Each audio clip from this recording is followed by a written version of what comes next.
Shrimad home remedies में आपका स्वागत है। और हम आपको बताएंगे कि पूजा पाठ धर्म कर्म का असल उद्देश्य क्या होता है। हम आपको एक कहानी से समझा रहे हैं जहाँ पे आपको ये समझ में आएगा कि सहायता से बड़ा कोई धर्म नहीं है। वाराणसी में गंगा के किनारे एक गुरुजी रहते थे। आखिर वह दिन आया जब शिक्षा पूरी होने के बाद गुरुदेव उन्हें अपना आशीर्वाद देकर विदा करने वाले थे। सुबह गंगा में स्नान करने के बाद गुरुदेव और सभी शिष्य पूजा करने बैठ गए। सभी ध्यान कर रहे थे, तभी एक बच्चे की आवाज सुनाई पड़ी। वो मदद के लिए पुकार रहा था। तभी एक शिष्य अपनी जान की परवाह किए बगैर नदी की ओर दौड़ पड़ा। वह किसी भी तरह से उस बच्चे को बचाकर किनारे तक लाया।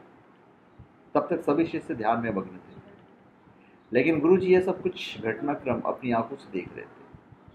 तब गुरुजी ने कहा, एक रोते हुए बच्चे की पुकार सुन तुम्हारा एक मित्र बच्चे को बचाने के लिए नदी में कूद पड़ा। तो पता है शिष्यों ने क्या जवाब दिया? उसने पूजा छोड़कर अधर्म किया है।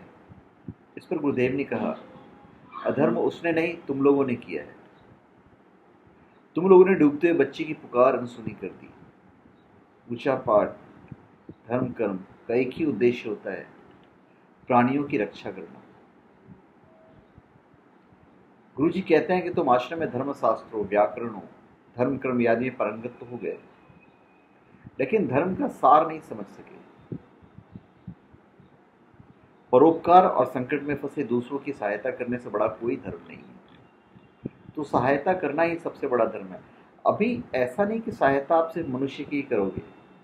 जितने भी जीव हैं, जितने भी जीव जंतु हैं, चाहे कुत्ता हो, बिल्ली हो, घोड़ा हो, कोई भी हो, आप किस तरह से उनकी सहायता करते हैं ये आप पे डिपेंड है।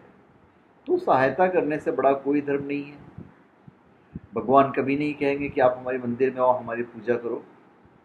उससे बेटर ये है कि आप उन लोगों की पूजा करो, वही वक्त वहाँ पे जाके दो जहाँ पे आप उन्हीं के बनाए हुए बंदों की, उन्हीं बनाए के जीव जंतु की आप सहायता कर रहे होंगे। तो धन्यवाद। आप हमारे चैनल पे सब्सक्राइब करें और अपने कमेंट दीजिए। धन्यवाद।